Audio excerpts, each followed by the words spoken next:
Großvaterspaziergang von Karl Rede.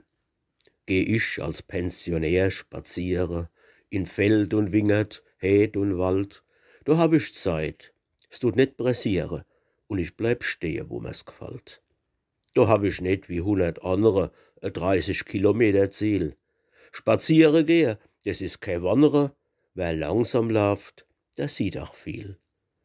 Da seh ich mit ganz andere Ache die Landschaft, Tiere, Stäh und Bäm, als wie in meine junge Tage. Wer das net kennt, der dauert dem. Da lauscht man, wie die Vögel singen, Fink, Drossel, Star und Heidelärsch. Da hört man's Rausche, Raune, Klinge, da wird dem die Natur zur Kirsch. Da fühlt man sich ganz eng verbunden mit Pflanzen, Tiere, Luft und Stäh. Da wird man bescheiden und besonnen und fühlt sich klee und gar nicht mehr.